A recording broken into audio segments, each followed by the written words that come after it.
Hi, I'm Dave Lewis. I'm the regional training director for Dallas Destination Imagination.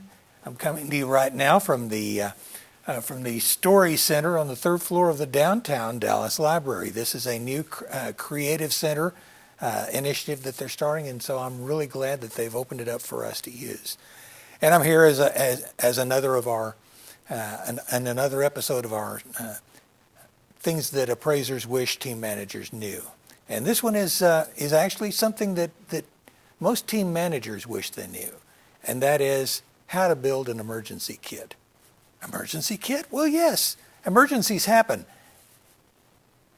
Your teams are not that organized. They're not that prepared, and so there is some preparation that needs to be made. And I've encountered a lot of team managers who say, well, how do you go about preparing for that? How do you know what's going to happen? Well, the thing is that the number of circumstances that can spring an emergency on you are actually not that multitudinous. There's not that many of them.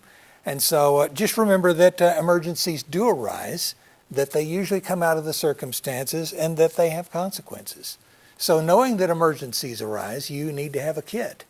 It's going to deal with the circumstances at hand, which will include you having medical waivers and you having other teams around you, you having an impromptu support network, so that some of the big consequences you don't have to worry about. You can just focus in on the consequences to your team.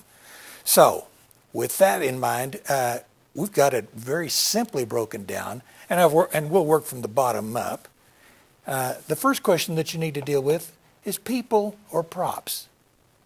What are the consequences going to be if you have something break?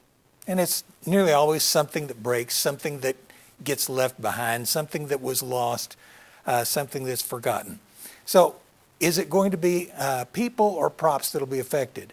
If it's, I forgot my costume, if it's, I forgot this, then you're okay with that.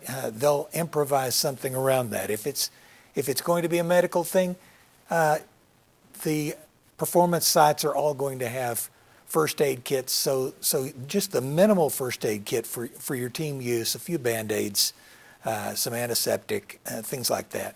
You'll be fine.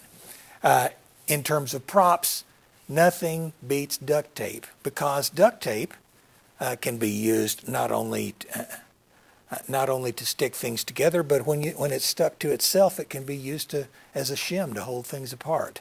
And that brings us to the second thing. Is it going to be together or apart? Because we've dealt with people, and now we're just going to focus on the prop side of things. What's wrong with this prop? What's wrong with this backdrop? What's wrong with some function that's going to be in your 8x10 space or 12x20 space or 16x16 space, whatever space it is that you have? What is wrong that's going to, do you have something that's together and needs to be apart? Do you have something that's apart that needs to be together? Duct tape can take care of both of those.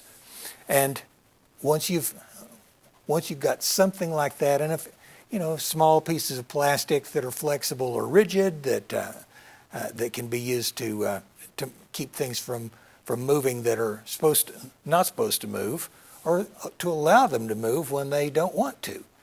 Move or stay. Is it people or props? Are they going to be together or apart? And are they supposed to move, or are they supposed to stay still?